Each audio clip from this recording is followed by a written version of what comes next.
What's good, Magic fans? Welcome to episode 29 of Orlando Magic UK's podcast, Penny for Your Thoughts. Today's episode is brought to you by NBAU Store, which is the place to go if you're looking to buy any Magic apparel, including the new City Edition or Earned jersey. Remember to please use our affiliate links to the store for all your Magic gear. And remember to use the 10% discount code MAGICUK10 for 10% off your order. Please follow our links on our social media accounts to get the NBAU and Fanatic sites. So I'm glad that's over. So anyway, my name's Geraint, and I'm joined today by one of my fellow hosts, Mr. Mikey Clark. How's your week been, mate? Well, good, mate. Apart from falling for a April Fool's prank on the 1st, Rich Barrett was apparently going to go work on his shed company, and this numpty fell for it. But there we go. It's all good. Yeah, we had a bit of a laugh about that, didn't we? You did. So, as I said, Mr. Paul Bacon is on the injured list this week following an incident with a door. And in his own words, he said, the man's a danger to himself. So we can let him explain that one to you on our next podcast. And the cookerhood. And the cookerhood, yeah, I forget that. So moving on, we're delighted to have two UK Magic fans joining us today. Firstly, let's introduce a Manchester United, Orlando Magic and Washington football team fan from Chester, Mr. Alan Cain. How are you, mate? All good, mate. All good. How are you? Very well, thank you. And it's nice to have another Manchester United fan on. We've had quite a few now with Ross, Dan Shepherd, yourself. We got to stop this, man. All these day mates. It's all good. So tell us, Al, how did you get to support the Orlando Magic? We'll get into it a little bit more later, but just a little flavour. Yeah, well, as you touched on earlier, G, I started off as an NFL fan, really, watching the Washington Redskins in the mid-'80s, in my younger days. And I used to see these like banners on the screen, NBA game later on ESPN or whatever. And I thought, I'll have to get into this because I was well into my football. I thought I'd give the basketball a try. So in the area I lived at the time, you see a load of Chicago Bulls gear for Michael Jordan, Scottie Pippen. And I thought, well, chances are I'll end up being a bandwagon jumper, like the modern day Brooklyn Nets. I'll be a Chicago Bulls fan. And so the first highlights package I come across, it probably was on Channel 4 or something. And the first game that happened to be on this highlights package was the Orlando Magic. Vividly remember watching Nick Anderson play in the old school unis. And as soon as I saw the old school unis, all thoughts of Chicago had gone. Just loved the logo, the colours, just something so simple as that, the uniform, as I say, the court. And it just went from there, really. And then around the same time, there was a publication in the UK called Slam Dunk. It was like a cross between a magazine and a newspaper. It was a weekly thing. And I used to buy that regular in about 91. So obviously leading into the 92 draft, there was loads of writes-up about the upcoming draft and some beast that was coming out of LSU, as we all know who that ended up being. And that was it. We drafted Shaquille and I was hooked, absolutely hooked. And ever since, diehard Orlando Magic. Good man, good story. So our second guest, another UK fan, as I mentioned, from the Northwest, Sunderland fan. Let's get our football teams in there as well. Mr. Gary Craggs. How are you, mate? Not too bad, mate. How are you? Very well, thank you. So, a bit like I just asked Alan, how did you get to be an Orlando Magic fan? Well, it was 1992. Pretty much everybody. I was saying about the Chicago Bulls being the Brooklyn Nets. Everyone was that. Michael Jordan, Magic Johnson, was aware of them. And I was like, I cannot be a Bulls fan, just couldn't be a bandwagon jumper. But it was kind of looking like it was going to go that way. Went on holiday to Florida. Was thinking about getting an NBA vest of some description. And my dad went into Champ Sports in the Florida Mall. Came out and went, oh, the guy in there says you don't want any Jordan vests or anything. You want this guy instead. And it was the black Orlando Magic Shaq jersey. And it just went from there. And I just gradually picked up more interest. I found a magazine from I think it was the 93 season, the season we got Penny. So I know I had more than a passing interest then. and it was talking about like Magic prospects, and I just gradually picked up more and more, and started to get like highlights on the German channel and on Sky and such, and it was just always Orlando, which I think we've got a big following in the UK. I really do. But yeah, it was that fateful getting that jersey in the Florida Mall, and who is this guy? And then it was Shaq, and just going from there, larger than life. Yeah. Oh, that's cool. So you're both really about the same time, longer than Mikey and myself. Yeah, old school. We were. Yeah, so I was 97, 98, and you were 2001? 2002 for me, yeah. So I'm a little bit younger than you guys. Yeah, show me. Cool. So we'll get to sort of get to know you a little bit better in the guest section. So I'll just quickly do the weekly Magic Roundup. So we played 3 games since our last recording. The first game against the New Orleans Pelicans. No Zion Williamson, no Ingram, no Lonzo. But then again, we didn't have full size like Michael Carter Williams. So they can't use that as an excuse. So it was a 115-110 win in overtime. Back and forth game. Very, very entertaining. With Ross having a chance to win on the buzzer, but his shot rimmed out. We eventually pulled out the W out of the bag with Wendell Carter Jr. registering 21 points, 12 rebounds. Ross with 19 and Randall with 15 and 6. Chumo Kiki also solid with solid contributions, and he's been stellar of late. Seeing as we got a W in that game, I'll throw it out to you. Thoughts on that game, guys? Alan? I'm glad you touched on it there, G, about the understrength New Orleans team. A lot was made of no Zion, no Ingram, no Ball. People seem to forget that we've just traded 3 of our most experienced players, 2 of the pillars of the franchise, future pillars in Fultz and Isaac, out for the year, countless other illness and injuries, but yet little mention made to that. I think we deserve a bit more credit for the victory, really. Yeah, definitely. Gary, what did you see, mate? Well, first, my view was Wendell arrives. The 21 and 12. He's playing against Steven Adams, and the write-up on Wendell when he came from some Bulls fans was that, he's not as strong as you would think he would be. And in that game, I thought he really had the upper hand on it. And I know it wasn't Zion, but as you said, they had half their team out. We've got half our team out, and putting up 21 and 12 on Steven Adams, it's A, a testament to him, and B, the fact that we're still in these games, and is a testament to Steve Clifford and the way he's just gelled these guys in so well since, half the team's been turfed over, really. I thought it was a great win. Yeah. Mikey? Yeah, same as Gary said, really. I don't really understand why they said he's not that strong. To me, he's got a very strong base. Yeah. For an undersized centre who's only 6'10", very strong. Last night we saw it against Jokic, didn't we? He wasn't afraid to throw himself around and body him up a little bit. But yeah, it was a good win. It aggravated a few of the Twitter followers, which we won't mention. But yeah, it was a nice little coming out party, really, wasn't it? Really, the main points were 65 points off the bench. We only made 5 threes, which is pretty crazy. You think we won the game and we only made 5 threes, 17 steals, which led to 38 points off turnovers, and that was really the main difference in that game. So yeah, good confidence booster for the young boys. On that point, you said about the threes, I'm getting a little concerned about this streak that we've got of making a 3 in consecutive games. I think we're over about 1,000 now. We always see the Magic PR tweet about it, don't we? I think it's the 5th longest streak in the NBA. Because the next game against the Jazz on Saturday night, we only made 2 3-pointers all game. So that's the reason for my. Is it me, or is that tweet getting a little bit old now? No, I like it. Do you? Yeah. Because in this day and age, what do you guys think? Because in this day and age, everybody's shooting 3, so it's surely going to carry on. Every time your phone beeps a minute into every game, you don't check your phone, do you? No. You know what it is. Yeah. So the next game was the Magic in Salt Lake City to face the Utah Jazz.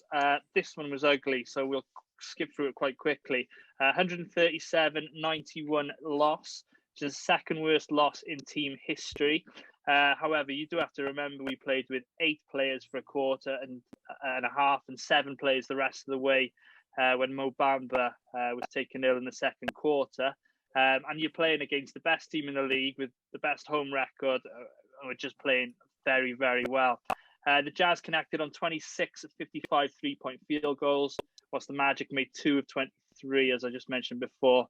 We're led by no, it's not Michael Carter. It's Wendell Carter Jr., who registered 19 points, 12 boards in 34 minutes. I think that's enough of that game. Move on. Yeah. So last night we played Aaron Gordon and the Denver Nuggets.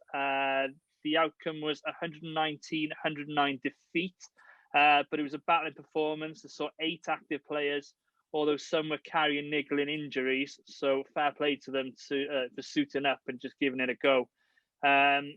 Orlando were up as many as 18 at one point, but Denver surged back to retake the lead in the fourth quarter. But the Magic would eventually come up short in the last game of the road trip. The Magic were led by Terrence Ross and Chuma Okeke with 19 points. And rookie RJ Hampton looked very impressive, contributing a career-high 16. I'll just mention Aaron's stats. He had himself a game, notching 24 points and 7 rebounds. Thoughts, guys? Gary? I thought we played really, really well. To be in altitude was basically the walking dead for our team, where, Blue playing, I think Ennis was ill. And, he was throwing himself around the court like there was no tomorrow. Bamba looked physically sick on the court at times when he was playing. And you're playing against Denver, like they're one of the best teams. And I think the first quarter of that game, I was watching again, I'm bringing it back to Wendell Carter, just how much he frustrated the life out of Jokic in the first about 8 minutes of the game, where Jokic eventually took that swipe at T. Ross. And it was just pure frustration about this, I think, old school Magic defense that's returned since the trade, where we just look like we did a couple of years ago, where we're just locking teams down. I'm not surprised that we lost due to the shortage, but we're playing one of the best teams in the NBA, short-handed. And on a back-to-back as well. Unbelievable. I thought, I'll go back to it. I can't believe how well this team's gelled. And then watching Hampton in that game, the guy's absolutely rapid. It was like watching a game on fast forward when he was on. It was unbelievable. High hopes. Yeah. Alan? Yeah, similar to what Gary said, really. I thought, first of all, the foul on T. Ross should have been called a flagrant, definitely. Yeah. Couldn't believe that, but that's the sort of rub of the green we seem to get with the officials, isn't it, G? Also, no comment. Again, Gary mentioned RJ Hampton. Really excited to keep watching how he's progressing going forward. I think Chuma Okeke, the last 6-7 games, he's playing out of his skin. Really excited to watch him going forward. And again, playing a full strength Denver side, very undermanned. First half was probably some of the best basketball I think we've played all season. But really, really good to watch. And just looking over the 5-game road trip, most Magic fans may have had us going 0-5 over the last 5 games. So to think we've won 2, we've took the Lakers and the Nuggets really to the last 2-3 minutes of the games. Yeah, we had a blowout in Utah, but I think we've been outstanding. Like, when you consider how many players we've had missing, Yeah, definitely. Do you see, Mikey? Do you know what last night reminded me of? I said this to you earlier. Can you remember when we played the Lakers in 2012, was it 2011, 2012? No, 2012, 2013. 12, and it was our first game playing the Lakers when after we traded Dwight there. And we went into the Staples Center and beat them by 10. And we had Big Baby, Jameer, JJ, Babyface Vooch back then. It felt a little bit like that in not a revenge game against AG, because he didn't leave quite as bad terms, but obviously some of his comments last week left people a little bit unhappy of what he had to say. But hey, look, the effort's awesome. I said it last week, the way this team play, it's going to keep them in games, and we've seen that on this road trip. Like I said, you guys already said it. The first half was brilliant. My favourite play was, I think, Chuma got a steal. Do you guys remember the fast break out to Hampton, cross court pass to Randall, and then he threw it up for Ennis to have the dunk at the end. That sort of capped off how good the first half was last night. So yeah, hopefully we can carry on playing like that. And obviously if we get Cole Anthony back and he gets his opportunity in the next couple of weeks, because I think he's going to be back either for the Wizards game or certainly towards the end of the week. So yeah, so the future's looking bright at the moment. So yeah, the halftime buzzer came at the wrong time, didn't it? Because we were just balling.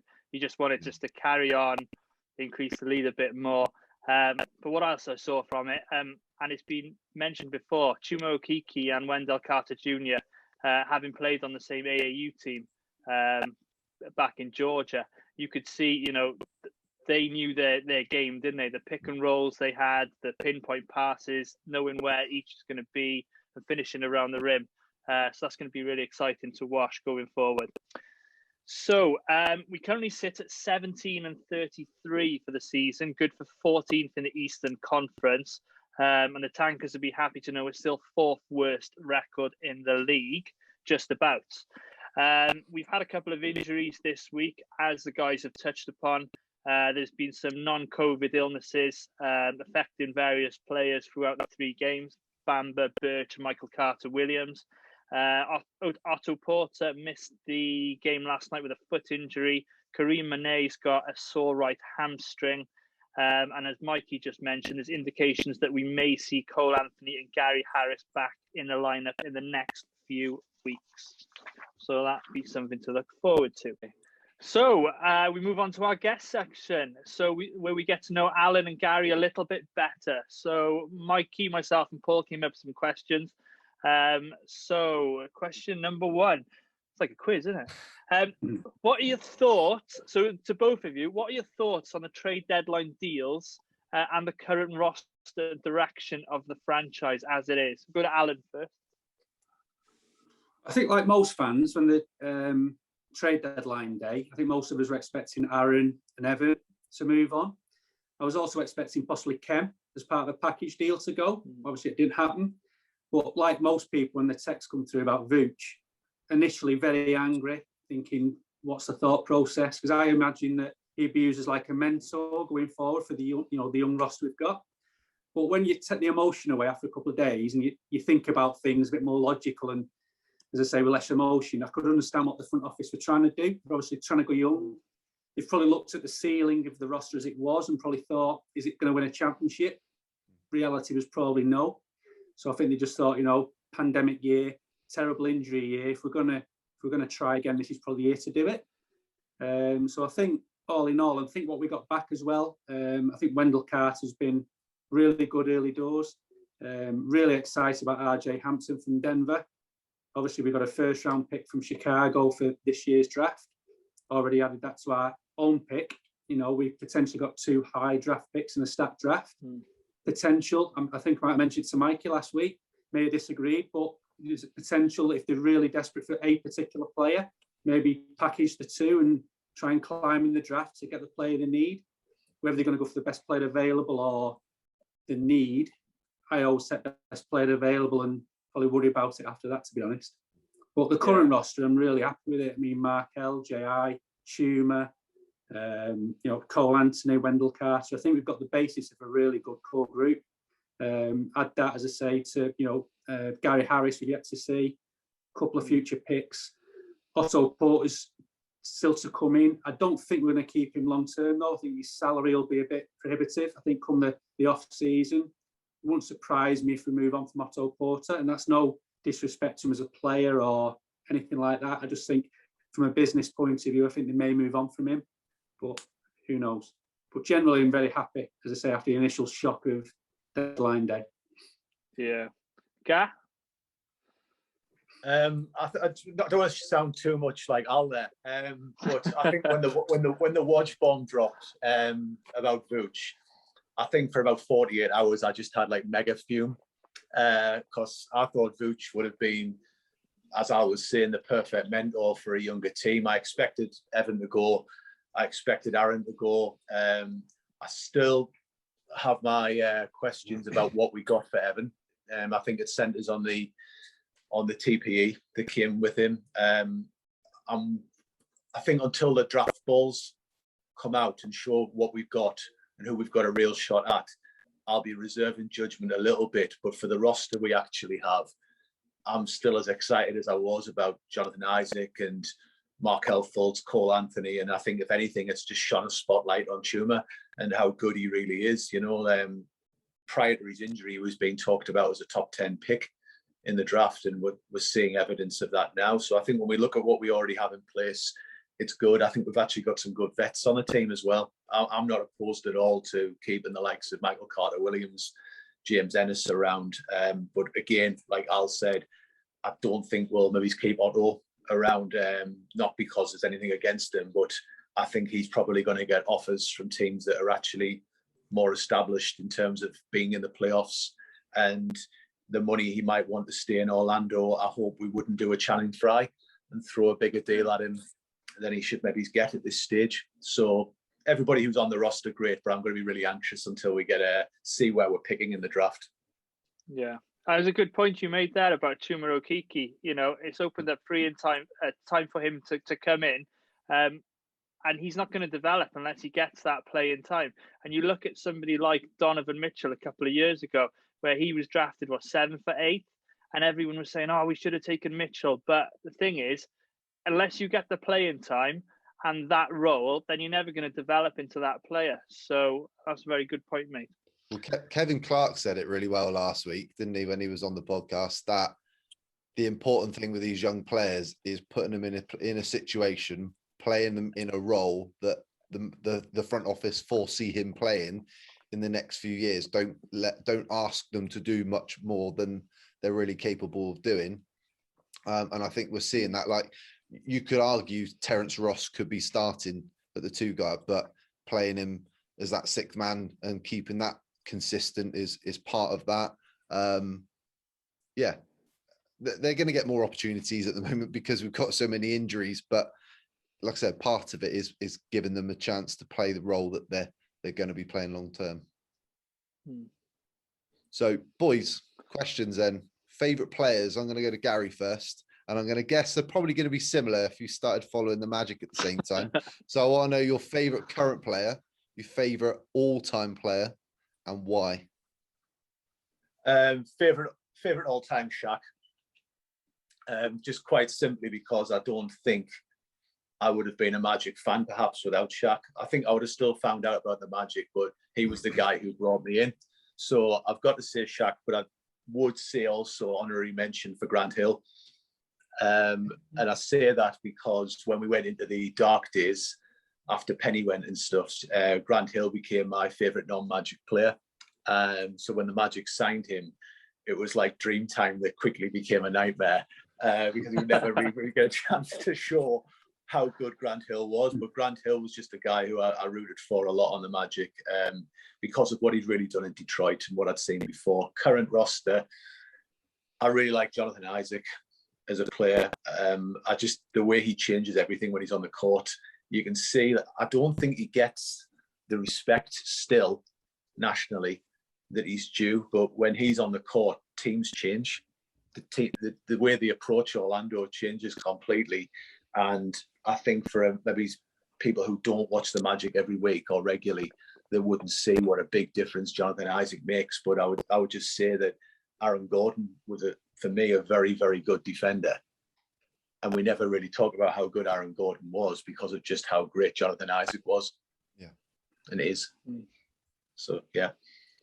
Grant Hill would fit really well on this team at the moment with all the injuries, wouldn't he? Can we have pre-injury Grant Hill, Mike? Yeah, absolutely. What about you, Al? What favourite players? Yeah, current roster, obviously, a lot of the players haven't had much time on the court together as a team, so it's hard sometimes to give a true answer to this one. But if I had to pick Markel, I think before the injury, I was really hoping for a breakout year. I really think that was coming. we've seen how he closed out the game in the Staples Center in the last season against the Lakers. He's took the game on his shoulders that last 2 or 3 minutes, and I think that's really what that kid's capable of. So I really want Markel to get over the injury and start showing that type of form consistently. And you think we've got Cole as a backup as well. I think the point guard, I think we're set. I really do. A much easier answer for the all-time favourite player for me. The greatest ever player to pull on a Magic jersey, in my opinion, Penny. There's nothing that guy couldn't do on the court. His court vision, the assist, he could score, the highlight plays. He was just a phenomenal player. And people of a certain age will remember that in the mid-90s, he was right up there with Michael Jordan in terms of marketability. I mean, he was all over the place. Penny Hardaway, there was little Penny. I mean, Michael Jordan even wore Penny shoes on the court, you know, and that's how much regard that Michael Jordan had for Penny Hardaway. I genuinely believe, but for his bad knee injury, he'd have been 100% a first ballot Hall of Famer. Absolutely no question. The guy was a magician, an absolute magician. And you had to tune in to watch the Magic play because, I mean, going back to Man United, you mentioned before, my dad used to always say in the 60s, you had to go to the game because if you missed something, George Best would have done, you'd never forgive yourself. And that's what watching the Magic was like for me in the 90s. If they're on the TV, you had to watch because you dread to think you're going to miss something really special. He was phenomenal, absolutely phenomenal. So very easy on that for me. Cool. Yeah, it's like what Nick Anderson said a couple of weeks ago. He said they were being followed around the mall in Minnesota, you know, because they were like seen as the Beatles. So, no, good choices, guys. Good choices. So any standout moments as fans of the franchise? I'll go to Alan first. Again, this one's very easy for me, going back to the 90s. The run to the finals in 95. Obviously, we started to play it. We had the regular season record. I think we won something like 57 games or something. Started off the playoffs against Boston. Took them out 3-1. I think we closed it out in Boston. Closed their arena as well, didn't we? Yeah. And then obviously, the one that stands out for me was the Bulls series. I mean, obviously, I had the Nick Anderson steal, the famous steal on MJ. I just loved it when we sealed it again in Chicago and they lifted Horace Grant shoulder high and just to wind the Chicago fans up, was twirling the towel and just great memories. And then obviously the Indiana series. I mean, again, Reggie Miller, people watch Reggie Miller play. He was a hell of a player. Could trash talk with the best of them. He was always in your face, but he had the ability to back it up basically. And I remember that went down to a deciding 7th game, I remember. Very intense. I mean, at the time I was at Salford University doing my degree, and I was on the 10th floor of a high rise. There was a communal TV room on the bottom floor, and me and Billy No mates at 2 o'clock in the morning, I'd be sat in this TV room watching live Magic games. And I remember one morning, I think it was the game that actually sealed the Indiana series, and used to take the lift up to the 10th floor.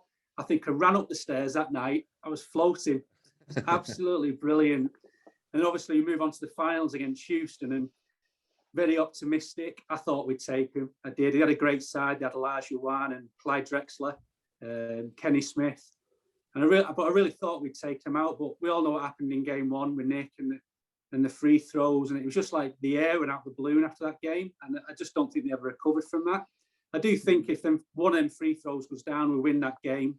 To this day, I'm confident we'd have took it. I just generally believe that the air went out the sails with the missed free throws. But great memories. I mean, absolutely brilliant memories. I mean, the style of play, the basketball, the Magic played at that time, it was unbelievable. I mean, I was just saying earlier about the first half of the Denver game, the best I've seen us play this season. You can times that by 3 every single night you watched, and that was watching the Magic. It was incredible. Cool. Gary? Yeah, jumping on the back of Al there, which I feel I'm doing a lot at the minute. Sorry, I should have come to you first. No, I think it's like we must be in the same age bracket, but I think there's obviously the run to the finals was absolutely massive, and I remember when that time I was going to visit Florida like a lot, and the Magic were basically seen as like the new Lakers around the league, where it was like Showtime East, and you know the Magic was such a huge deal, and it kind of became a shock when Shaq left, just how things changed when we kind of became beatable and average. But I would say my favourite moment's going to be the obvious one, which is Nick Anderson's steal from Jordan, which was absolute just huge. Getting on my feet in a living room and shouting, I would say was when we beat the Lakers when Shaq came back to town. Because that was, just to put that into context, I'd been visiting the USA that year, and I've got family in Carolina, and we were traveling down on the day Shaq was making like his decision that was coming out. And I remember getting into the hotel, and I was kind of like, there's no way Shaq will leave. There's no way Shaq will leave. And I just turned the TV on, and Shaq's like, yeah, Penny Hardaway's a great player. I'm going to Lakers. It was just holiday ruined. So when the Magic beat the Lakers in the return, that was great. A one that I think's less appreciated is DJ's game winner in Toronto. And I put that up there because it was kind of felt like the end of a nightmare. You know, the Dwightmare, as it was known, where it was just the hangover of Dwight leaving Orlando and all the circumstances around it and the bad decisions that were made. I felt as though when DJ hit that game winner in Toronto, it was similar to actually beating the Lakers, but for different reasons, where it was kind of like the end of just years of turmoil with one shot. So I thought that for me would be up there now. Yes, sir. Cool. Favorite all-time players? Favorite all-time starting five. So we did this a couple of weeks ago, so it doesn't have to be a start. It doesn't have to Mount Rushmore. It doesn't have to be Mount Rushmore. It could be your favorite five players that you could put together on a court. Go on, Al. I'll let you go first as you're nodding. Okay. He knows it. Well, I'll give a few honourable mentions for players who are tough to leave out. Personal favourite from back in the day was Brian Shaw. Under the radar for a lot of maybe new fans, but Brian Shaw was running, every night, 80-90%. You'd always know what was going to get out of him. Horace Grant, another personal favourite. Dwight Howard. Most people might be surprised he's not in my five. And obviously, modern day Vooch. I think Vooch, maybe 20 years from now, might even be in the Mount Rushmore. So I'll talk of that because of his service and two-time All-Star. Yeah. But my team, I've tried to pick a 1 to 5 in terms of position. So Penny, obviously, number 1. I've gone for Nick at number 2, Nick Anderson. 3D, Dennis, my 3rd. T-Mac at the 4. And obviously, Big Shaq at 5.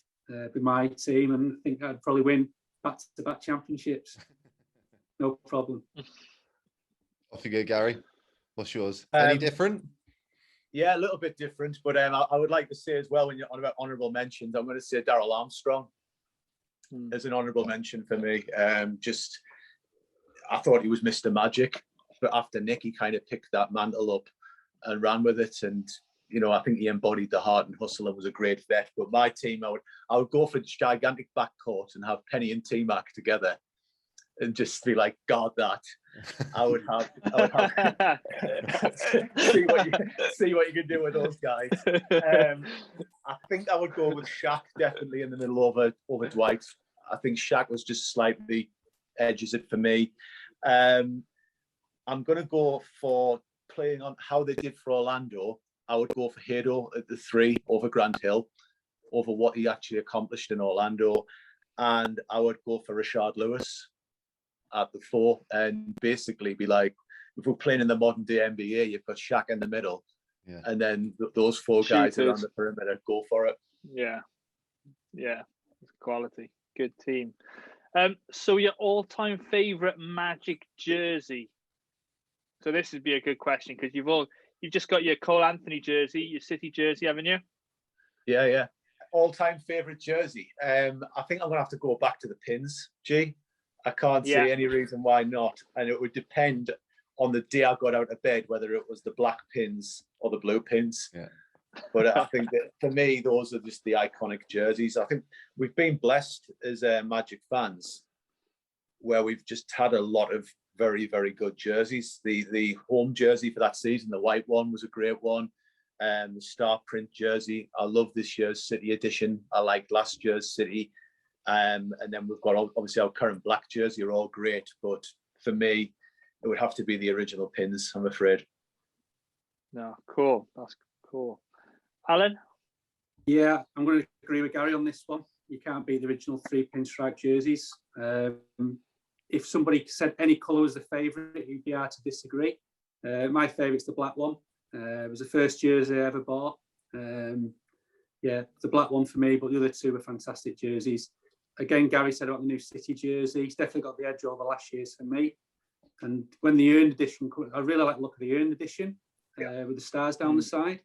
A bit of a throwback to the, I think, is it the T-Mac jerseys? Yeah. With the stars, the Grant Hill jerseys. So, yeah, I really like the look of the earned jersey as well. But, yeah, all time the black pinstripe, without doubt. Yeah.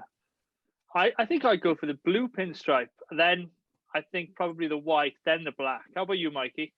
You know, I'm going stars. That was when I started following the Magic. No. I mean, what? Sorry. No. I mean, in terms of the originals now, in order. If you're putting them in order, I go blue, white, black myself. But no, I'd go blue, black, white. Okay. I'd go blue, black, cool. white. While we're on the jersey, go on. If you're watching on YouTube, Gary's got a fantastic Penny Hardaway cardboard cutout behind him, which I'm very, very envious of. Do you want to tell us a story about that, Gar? Yeah, basically holidaying in Orlando, walk into a shop, and that stood there. And I'm just like, right, I'm buying that. And I was only like a teenager at the time. And my dad's like, comes over, what you doing? And I was like, buying that. We had a bit of a conversation in the shop, and I was like, I'm shipping it home. I know how to get it home. And yeah, it was shipped back. So as a teen, I kind of had Penny Hardaway crammed into my bedroom alongside a Michael Jordan one. I've also got, and then me. So it was never lonely, just me and the guys watching Magic games, really. You know, it's been really handy in lockdown as well, and just to have a chat with Penny every now and then. Brilliant. So at Christmas time, is it like Home Alone in your house? Do you have them dancing by the window, cardboard cutouts? It puts people off when it's Halloween. Having a silhouette against the blinds and all that. I'm just a 6'6" guy, you know. Brilliant. It's great. Brilliant. Guys, I know you've been going to Orlando a long time. Have you got any games or more games specifically that you've been to that stand out that you really enjoyed going to? Favorite memories? I'll go Gary first. There's an order going. Yeah. Actually went in the February after 9/11, which was, a lot of people weren't flying then. So being in Orlando at the time, there was a lot of people actually thanking you for coming over, because the tourist trade apparently took a real hit. And I remember going to that game, and I think it was the time when T-Mac did the backboard dunk.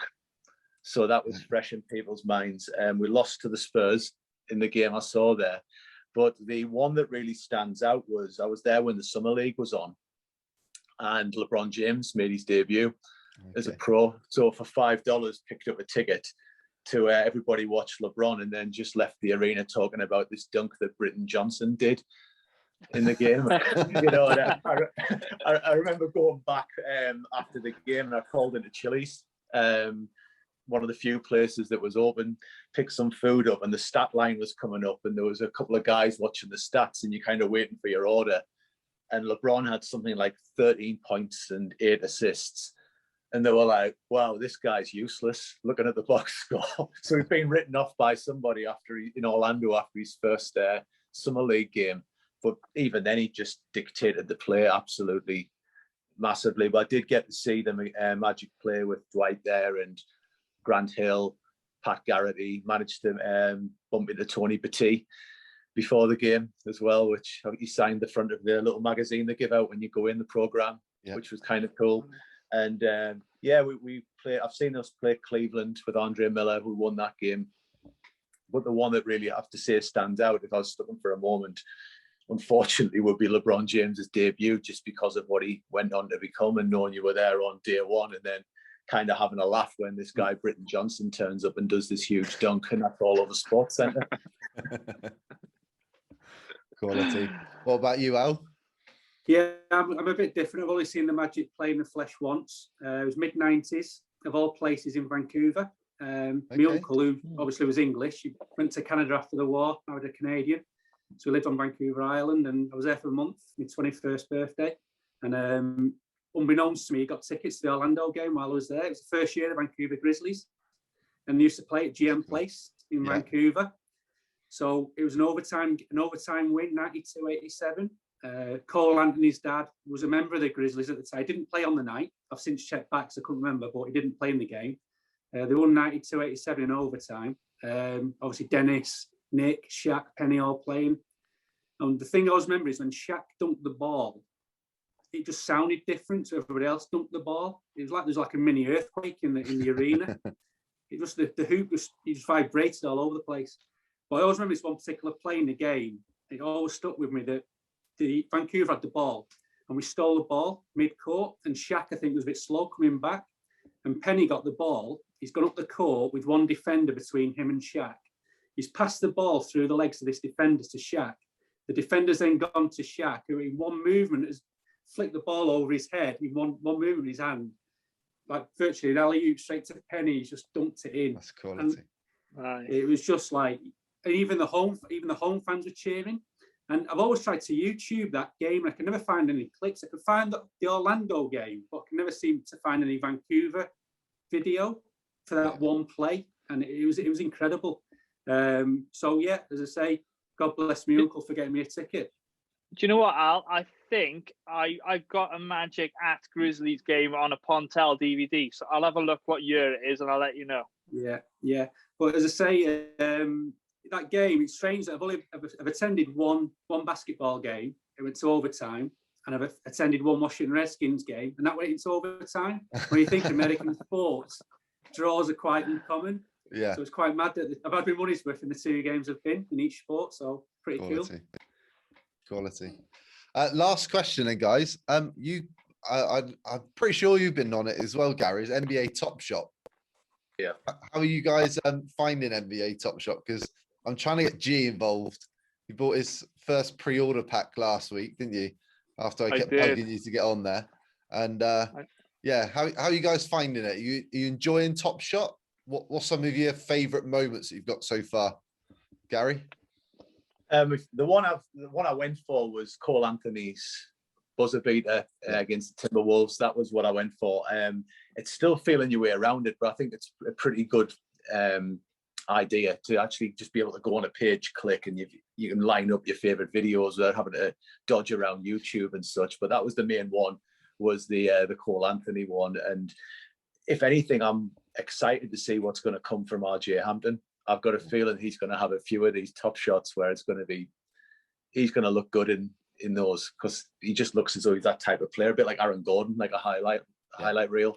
So I'm liking it. I'm interested to see where it goes, and if we land a great pick in the draft and pick up someone like Cade Cunningham or whoever comes in, I think Magic cards could all of a sudden go through the roof as a must-see team. Yeah, absolutely.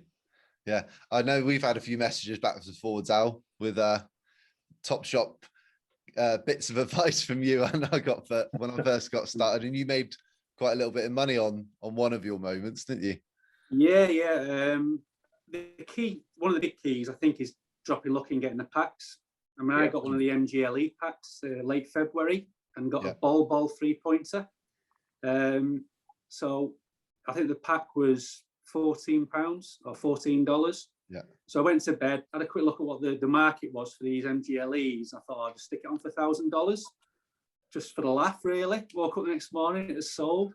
Couldn't believe it. And that's basically just set me up on it. So I invested £90 to buy that pack and to buy a Markel Fultz moment. And I've got about $1,100, $1,200 balance. I'm just trying to collect magic moments, really. I've just recently got the 3-pointer LeBron, a long-term hold thing on that for about $600, but that'll go back over $1,000 because it's a low circulated card, or will be going forward. So it's just like any trading platform. The key is try and buy low, sell high, but just enjoy it. That's the main thing, really, for what it is. You're going to make mistakes. The key is to learn from them, but don't keep hanging on to any mistakes because it'll just eat away at you. Just forget about it, but just learn from it. But it's good fun. And don't panic sell either. Nah, don't do that. I know my sister's other half jumped on it as well. He's an NBA fan, and he jumped onto it, and he's had one pack so far, and he opened it up, and his first moment was LeBron James. Really? Straight away with the LeBron. And then the second one was like a low serial number on Pascal Siakam. So he's got 3 cards and he's got a decent amount of value straight away, which is, it's good to see, but I was kind of like, why couldn't that have been me? Cool. Thank you for that. So our next episode we'll be recording this Friday, where we're delighted to have Joel Glass, who's the Chief Communications Officer for the Orlando Magic, who's joining us. And hopefully Paul will be back in the hot seat, of course, to tell us about his injury and to quiz Joel.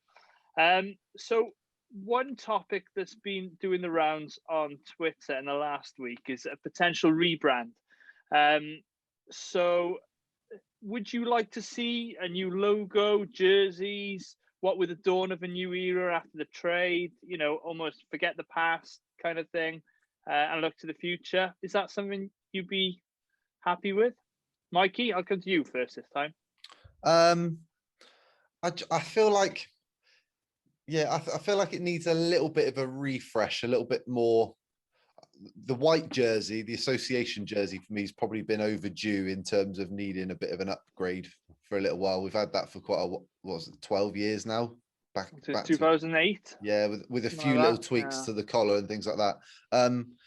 I just feel like maybe the logo. I think we're all happy with the color scheme and all that sort of stuff. I just feel like maybe in the next couple of years when we get our superstar and we get this young core and nucleus together, a bit of a refresh with the rebrand wouldn't go amiss. But hey, one thing we'd all agree on is we'd all go old school and all have the pinstripes back every week. But unfortunately, because of the NBA rules, that happens once every 5 years. So we'll see. We'll see what the Magic do. But let's draft a star first.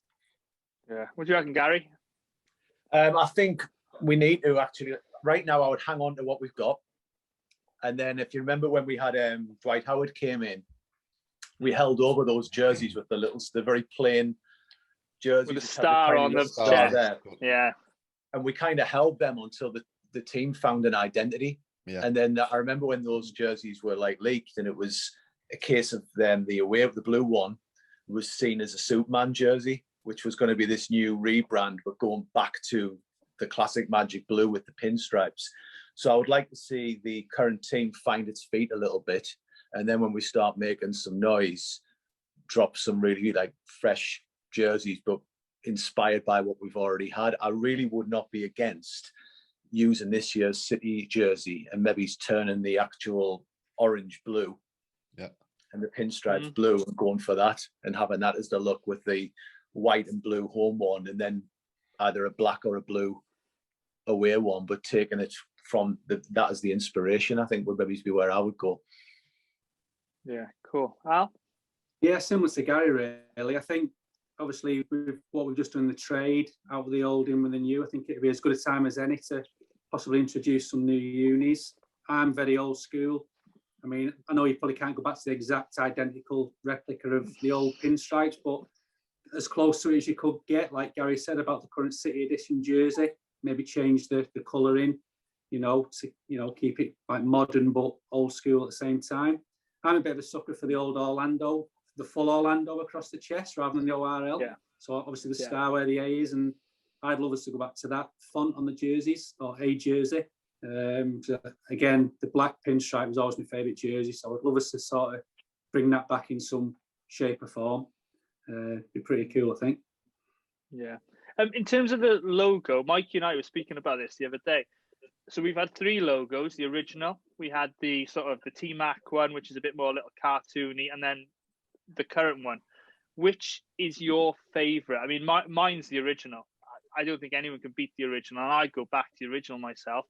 Mikey was the opinion it's the second logo, the T-Mac, because that's when he started following. So we've kind of both fallen in line with the times. How about you guys? What's your favourite logo of the 3? Anyone? Yeah, again, I'd go with the original logo every time. I do like the modern logo, the ball with this like the swoosh behind it. I think it's pretty cool. But yeah, if I had to pick 100% the original logo, I think that for me is Orlando Magic. Yeah. Straight away, yeah, I'll go for the original. I'm very much, if I could, I would just have everything going back to how it was. With not that you can bring Shaq back and Penny back, but I think it's when you've come into Orlando, it's going to be your picture of what the Orlando Magic are. But I look at the Lakers and I look at the Celtics, I look at the Bulls, and they don't seem to stray much from what they've got. This brand, which is now global, and I think with the Magic, when we've been at our absolute peak as a team, as a brand, as in everything, it was the original pinstripes and the original logo. And I'm kind of like, well, just let's put that down in stone and go from there. And every now and then we'll bring out a throwback or a variant, but we'll stick with what brought us to the dance. Yeah, no, that's cool. So, guys, you got any questions for us? Yeah, I'd just like to ask, for somebody who's never been to Orlando to watch a game live, is there any potential way you could get some maybe hints or some tips on how to obtain tickets and accommodation and flights, package deal to go and watch a game or two at some point at different times of the year? Me and G were just joking. It sounds like I've just planted this question to you. But one thing that's going to be coming up on the website in the next, let's say, couple of months, obviously we can't fly to Orlando at the moment, so it's not that urgent to put up, but we're actually building a Visiting Orlando page to go on the site. So we always get asked those sorts of questions, buying tickets, how do you get to the arena, parking, all those sorts of things. So we're putting together a big page of between me, G, and Paul. We've all been to 75, 80 games between us and 20 odd trips to Orlando. So we've all got quite a good idea on those sorts of things. So yeah, we're gonna have a comprehensive guide there, really. So giving you different ideas on what's the best place to sit in the arena. We're also going to give you our recommendations. So for me, my favorite time of the year to normally go is March. The weather's getting warmer. The Magic normally have a nice long home stand in March, usually 5, 6, 7 games.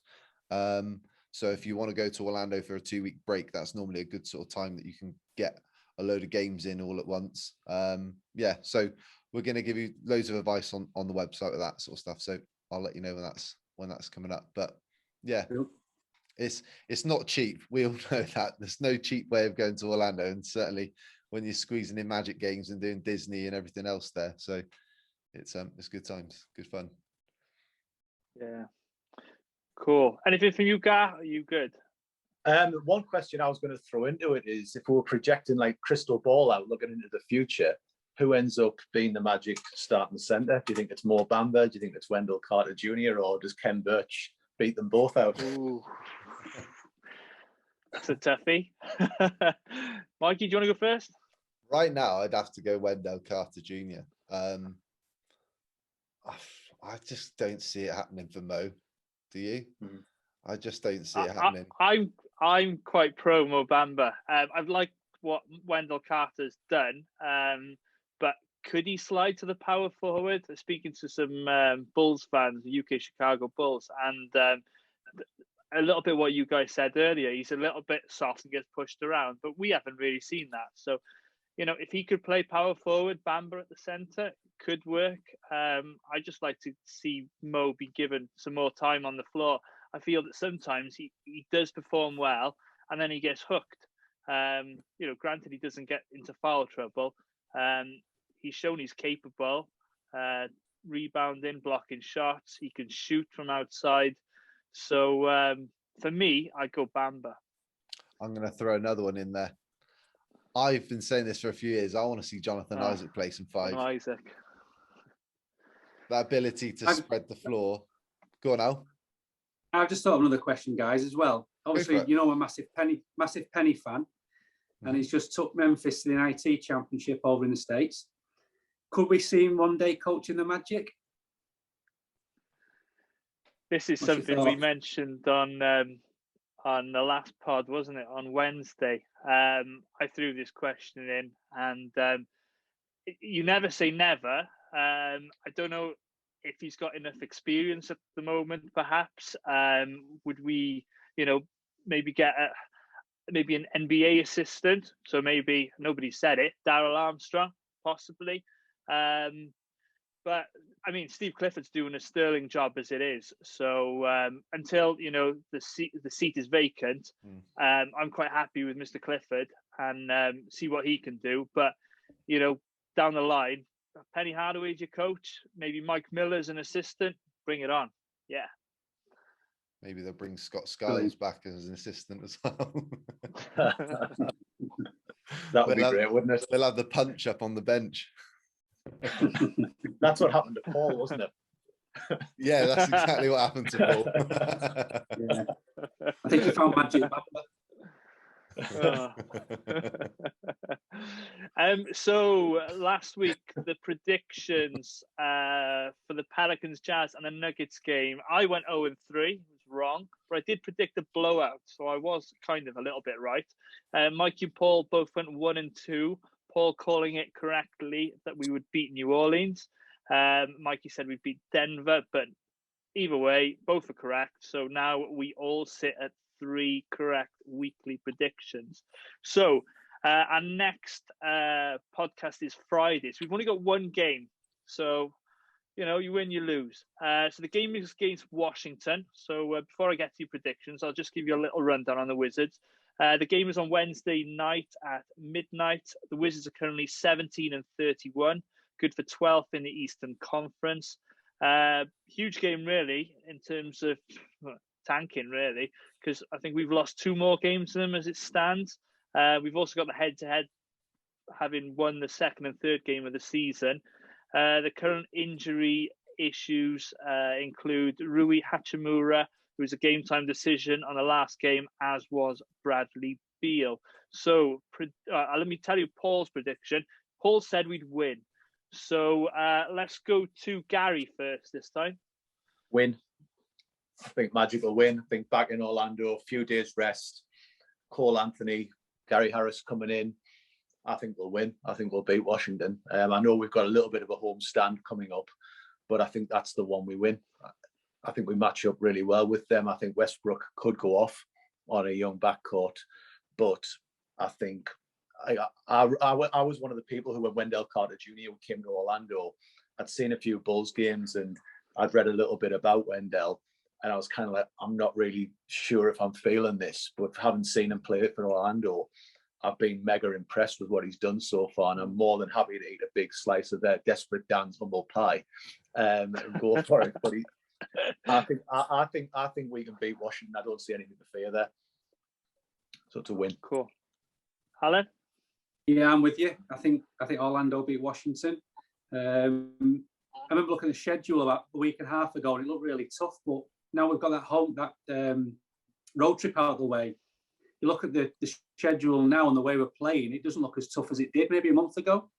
So all the the tankers out there, I think there's going to be a few worried brows, I think, because I can see Orlando winning a good few games between now and the end of the season, and it possibly harm our possible pick chances. But going back to the Shaq trade, the Shaq draft in '92, the odds on us getting that player back in '92 were very, very slim, and we got the number 1 pick. So the draft's a lottery. Whether we've got the 3rd pick, the 8th pick, it'll look after itself on the night. I'm all of the opinion, a bit like Paul, really. Just win the games. I mean, if you can't enjoy the game against New Orleans in the week and the first half against Denver, and you're rooting for us to lose, I just don't understand that mentality. Sports about winning. And I think Dante summed it up really good in a tweet in the week when he said, do you think players are going to down tools so other players can come in and set their jobs next year? I don't think so. Would you do that in your job? No. So win the games, enjoy the season, and then what will be with the draft. But I do think naturally that we will get a relatively high pick. And that's not by intentionally tanking. Yeah, but it's amazing. I mean, Mikey's running these tankathon sims. It's amazing how many times that Chicago Bulls pick, the way road, appears in the top 4 and we lose it until next year. So, there's always a chance. Like you said, it's a lottery. Mikey? Yeah, it's hard not to see us winning this game. I think if Bradley Beal comes back, that might just edge it for the Wizards. But as things stand, and look, we've already said Cole Anthony's got to come back, and so's Gary Harris. So yeah, it's hard not to see us winning this one. I think the four of us have all got the same sort of opinion. We all want the best odds. Yeah, we all want the best odds when it comes to the lottery in June, but let's worry about the here and now and developing these young players, because that's all that matters at the moment. If you win, you're going to win a few games, that's the way it's going to go. What will be, wouldn't it? And let's see what happens. I mean, look, like we said, there's been drafts over the last couple of years and teams have been jumping. Al said in 92 when Shaq got drafted, the Magic didn't have very good odds and they jumped to number one. So let's just play the season out. Let's let the young kids play, let them develop, and we'll just see where the lottery balls land. I think as well on the back. Go on, Gary. I think on the back of that, when people saying about tanking and such, they mustn't really know Steve Clifford very well, because I think everything I've seen with Cliff and everything I've heard about Cliff is if he was playing snap against his grandma, he would break, you know, he would do whatever he had to beat her as well. Yeah, and that's what you want. That's what you want in a coach, you know. Yeah. But I honestly think Cliff would sell his soul to beat his grandma at snap. You know. It's so, not. So was it, sorry, Mikey? Was it a win from you? A win for me, yeah. I was just going to say that the whole debate on Twitter, especially with this tank thing, nobody's denying the benefits of losing games and getting odds, but you can't not celebrate when your team's winning and when they've been playing like they have been this week.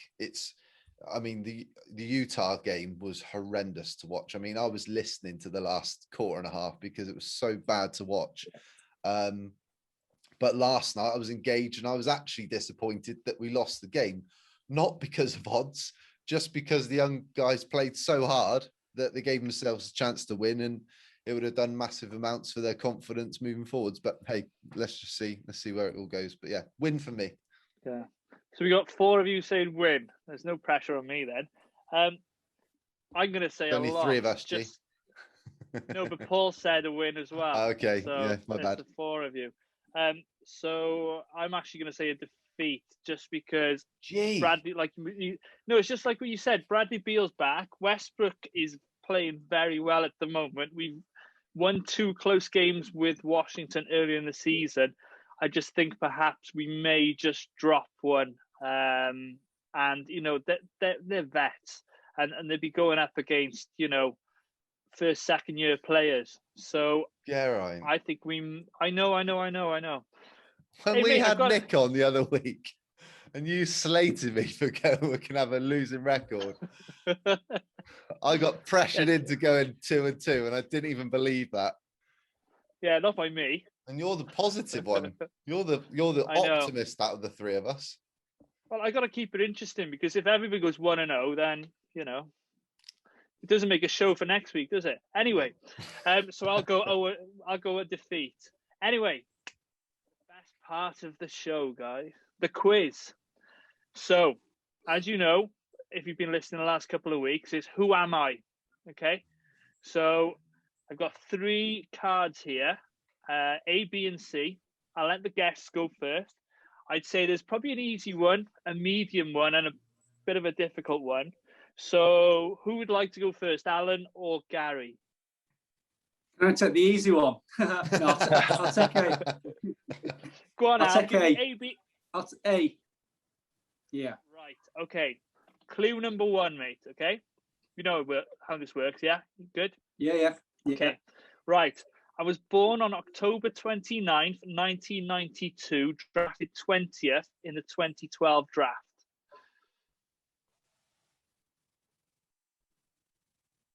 Okay. Second clue. Clue. I wore the number 94 with the team that drafted me. Okay. Okay. We need like the Jeopardy music in the background, don't we, Mike? Yeah. To add a bit of suspense. Okay. Clue number 3. I was traded to the Magic alongside Devin Marble in exchange for Aaron Aflalo in 2014.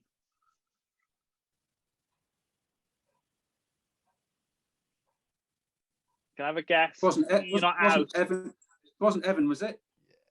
It is Evan Fournier. Correct. That was the easy one, by the way. So clue number 4 was don't Google my surname. And clue number 5 was I wore number 10 with a Magic. So well done there, Al. Gah, what do you want, B or C, mate? I want the last one. You want C? Right. Yeah. Go C. for it. Okay, mate. Okay. Clue number 1. My middle name is Eugene. I said it'd be hard. Go for the next one. Mate. Okay. I was undrafted in 1991 from Fayetteville State. Daryl Armstrong. What a man. Yes, Daryl Armstrong is correct. So the third clue would have been I played for the Magic between 95 and 2003. 4 was I currently work as an assistant coach in the NBA. And 5 was I'm in the Orlando Magic Hall of Fame. I'm guessing the Fayetteville State got you there, did it? It was that in the undrafted bit. It was the combination. I remember. He played on the DA going on. Yeah. Oh, that's cool. That's cool. Right. No pressure, Mikey. So I'm like the monkey with the symbols now. Come on then, throw them at me. Okay, clue number 1. I was drafted 21st overall in the 2008 NBA draft. Next one. I played the power forward position. I'm good. No. So what draft number was it in 2008? 21st overall in the 2008 NBA draft. Can't be who I'm thinking of. Go on then, next one. Okay, clue number 3. I won the NBA's most improved player in 2012 as a member of the Magic. Has to be Mr. Hedu Turkoglu. No? No. No? No. No. Oh, no. Clue number 4. I joined the Magic with Vince Carter in 2009 from the New Jersey Nets. Oh, Vince? No. What about? No, with Vince. With Vince. Yeah. So... I'm trying to think who else come over from the trade now. That was the last question. That's the last clue. Did I give you 4 clues? Oh, hang on. I'll have to make up another clue. Right, that's fine. I've got one. Who else won most improved? Go on. Go to the last one. My mind's gone blank. Okay. I wore number 33 with the Magic. Oh, Ryan Anderson. No? Ryan Anderson is correct on the last one. Well done, everybody. So, thank you very much, everybody. Hope you enjoyed that. So you can stay up to date with all Orlando Magic news, previews, reviews, and more by checking out our website at orlandomagic.uk.com. Please follow all our Orlando Magic UK social media accounts on Twitter, Facebook, Instagram, and YouTube. So a big thank you to Alan and Gary for joining us this evening. I hope you had fun, guys. Yeah, it's been great, guys. Just obviously speaking on behalf, hopefully, of most of the group, just what a great job the 3 of you do. The interaction on nights when the games are on, obviously, like Gary, Ollie, Lewis, and all the other guys that are on there while the games are on, the banter, the interaction is fantastic. None of that would be possible without the 3 of you. So, hope I'm speaking on behalf of everybody, say cheers and keep up the good work, guys. Thank you. Thank you very much. Absolutely echo that. There's some really, it's great. It's been a great community. It's well respected, I think, as well on Twitter, not just within the UK circles, but I think over the pond. It's very well thought of, the Orlando Magic UK, and thanks for setting it up. It's great listening to the pods, getting the interaction. And as Al said, the crack in the group is absolutely brilliant. So how are the lads? Good man. There you go, Mikey. That was good, you. Good lad. Good lad. Good lad. Yeah. So, like you mentioned, the community is growing and it's really good. And when COVID goes away, we're hoping to have watch parties and stuff and get everyone involved together. So look out for those sort of announcements. We'll get Alan next week. We'll get Alan to Orlando. We'll do a traveling party for a few games to Orlando. We'll get Alan over there. Yeah, hide me in the suitcase. Yeah, that's all right, mate. Don't worry. I'd say that a good idea for watch along would be a draft night watch along. It'd be pretty cool if we can handle the pressure. Yeah. Yeah, it's on the cards, mate. It's on the cards. Brilliant. So watch this space. Just keep an eye on our socials, and we'll announce something in due course. But thank you very much, guys, and until next week, go Magic. Only that I'm surprised that G's become a professional tanker. I know. He's probably the one that didn't want it the most. He'll be changing his name to Tank for whatever. It reminds me, I used to be like that in like 2014, 2015. As I said, lottery night to me was the most stressful night of the year. And I would just sit there and we would always lose the lottery. We would always get the pick that we were slotted for. We'd never climb up. And it was just agony. And after a couple of years, I realized, again, it's a total crapshoot. You don't know. I mean, I remember we wanted Dante Exum so badly one year because we needed a point guard, all that stuff. Now I just let it flow. Whatever happens in the lottery happens, and we just hope for the best.